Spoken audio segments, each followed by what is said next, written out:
نیکی کا حکم دینے اور برائی سے روکنے کے لیے 5 شرطیں ہیں۔ نمبر 1، تبلیغ کرنے والا جس چیز کا حکم دیتا ہے اور جس سے روکتا ہے اس کا علم رکھتا ہو۔ نمبر 2،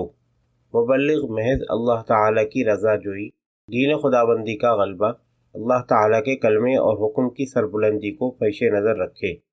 نہ کسی کو دکھانا اور سنانا مقصود ہو اور نہ ہی ذاتی غیرت۔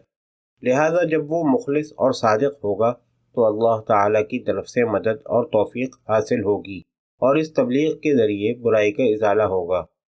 اللہ تعالیٰ ارشاد فرماتا ہے، اگر تم اللہ تعالیٰ کے دین کی مدد کرو گے تو وہ تمہاری مدد کرے گا اور تمہیں ثابت قدم رکھے گا۔ اور ارشاد خداوندی ہے،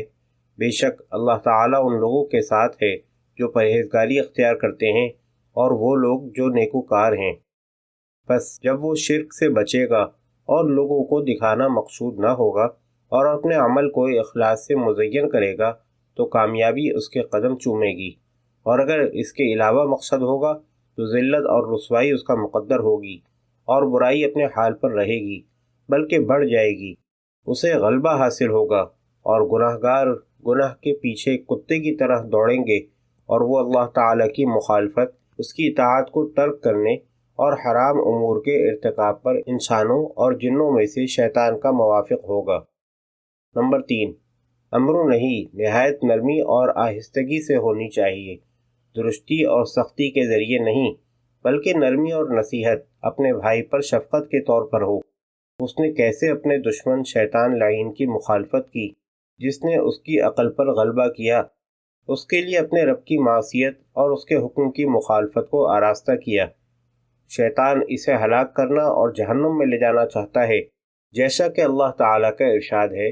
شیطان اپنے گروہ کو بلاتا ہے تاکہ وہ جہنمیوں میں سے ہو جائیں، اور اللہ تعالیٰ نے اپنے نبی صلی اللہ علیہ وسلم سے فرمایا،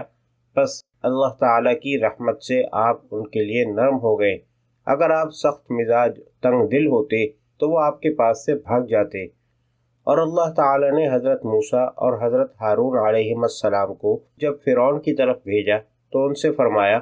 اس سے نرم گفتگو کرنا، شاید کہ وہ نصیحت پکڑے اور اس کے دل میں ڈر پیدا ہو۔ حضرت اسامہ رضی اللہ عنہ سے مروی حدیث میں ہے، نبی کرم صلی اللہ علیہ وسلم نے فرمایا، کسی آدمی میں جب تک 3 باتیں نہ ہوں اس کے لیے نیکی کا حکم دینا اور برائی سے روکنا جائز نہیں۔ جس بات کا حکم دیتا ہے اس کا علم رکھتا ہو، جس بات سے روکتا ہے اسے بھی جانتا ہو، اور امر و نہی میں نرمی اختیار کرنے والا ہو۔ نمبر 4، مبلغ صبر کرنے والا، بردبار، برداشت کرنے والا، متواضع، خواہش نفسانیہ سے دور رہنے والا، مضبوط دل والا، نرمی اختیار کرنے والا اور طبیب ہونا چاہیے جو بیمار کا علاج کرے،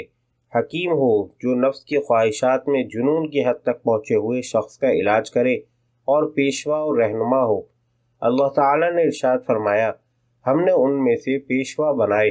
جو ہمارے حکم سے راستہ دکھاتے ہیں، جب انہوں نے اللہ تعالیٰ کے دین کی مدد کی، اس کے اعزاز اور اسے قائم کرنے میں اپنی قوم سے اذیت پہنچنے پر صبر کیا، بس انہوں نے ان کو اپنے پیشوا، رہنما، دین کے معالج اور مومنوں کے لیے قائد بنایا۔ اللہ تعالیٰ حضرت لقمان علیہ السلام کے واقعے میں ارشاد فرماتا ہے، نیکی کا حکم دو، برائی سے روکو، اور جو تکلیف پہنچے اس پر صبر کرو،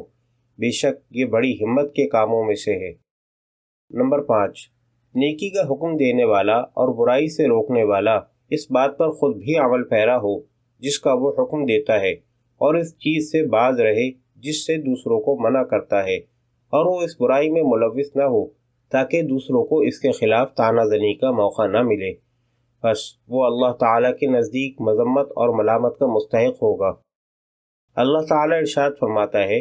کیا تم لوگوں کو نیکی کا حکم دیتے ہو اور اپنے آپ کو بھول جاتے ہو، حالانکہ تم کتاب پڑھتے ہو،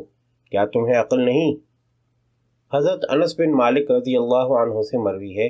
نبی اکرم صلی اللہ علیہ وسلم نے فرمایا، شب معراج میں نے کچھ لوگوں کو دیکھا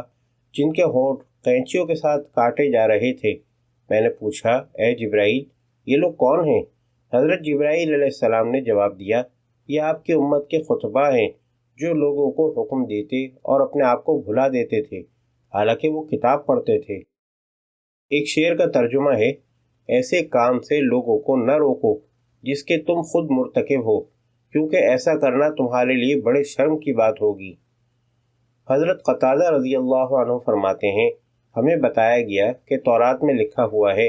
کہ انسان مجھے یاد کرتا ہے اور مجھے بھلا دیتا ہے، میری طرف بلاتا ہے اور خود مجھ سے بھاگتا ہے، اور وہ چیز باطل ہے جس سے تم ڈراتے ہو۔ اس سے اللہ تعالیٰ کی مراد وہ شخص ہے جو نیکی کا حکم دیتا اور برائی سے روکتا ہے اور اپنے آپ کو چھوڑ دیتا ہے، حالانکہ اللہ تعالیٰ اسے بخوبی جانتا ہے۔ خلوت میں نصیحت کرنا، اگر ممکن ہو تو علیحدگی میں نیکی کا حکم دے اور برائی سے منع کرے، تاکہ یہ نصیحت کرنے اور جھڑکنے میں زیادہ مؤثر ہو اور قبولیت نیز برائی کے قلع قمع کے زیادہ قریب ہو۔ حضرت ابو دردہ رضی اللہ عنہ فرماتے ہیں، جس نے اپنے مسلمان بھائی کو علانیہ واعظ کیا، اس نے اس کا عیب بتایا، اور جس نے پوشیدہ طور پر نصیحت کی، اس نے اسے آراستہ کیا، اور اگر ایسا کرنے میں اسے فائدہ نہ پہنچے تو اس وقت علانیہ نصیحت کرے، اور اس سلسلے میں نیک لوگوں کا تعاون حاصل کرے۔ اگر یہ بھی نفع نہ دے تو ارباب اقتدار سے مدد طلب کرے، اور برائی سے منع کرنا کبھی نہ چھوڑے، کیونکہ اللہ تعالی نے ایسے لوگوں کی مذمت فرمائی ہے جنہوں نے اسے چھوڑا اور اس سے غفلت اختیار کی۔ اللہ تعالی ارشاد فرماتا ہے، اور وہ ایک دوسرے کو برائی سے منع نہیں کرتے تھے جس کا وہ ارتکاب کرتے تھے، وہ کیا ہی برا عمل کرتے تھے۔ اور ارشاد خداوندی ہے، ان یہود و نصارہ کو ان کے پادری اور درویش بری بات کہنے اور حرام کھانے سے کیوں نہیں روکتے، وہ کیا ہی برا کام کرتے ہیں۔ یعنی ان کو علماء، فقہا اور قراء بے حیائی کی باتوں، حرام کھانے اور گناہ سے کیوں نہیں روکتے۔ کہا گیا کہ اللہ تعالی نے حضرت یوشع بن نون علیہ السلام کی طرف وحی بھیجی کہ میں تمہاری قوم میں سے 40,000 نیکوں اور 60,000 بروں کو ہلاک کرنے والا ہوں۔ انہوں نے عرض کیا، یا اللہ، بروں کی ہلاکت تو ٹھیک ہے، نیکوں کا یہ حال کیوں ہے؟ اللہ تعالی نے فرمایا، انہوں نے میرے غضب کے ساتھ لوگوں پر غصہ نہ کیا اور ان کے ساتھ کھاتے پیتے رہے۔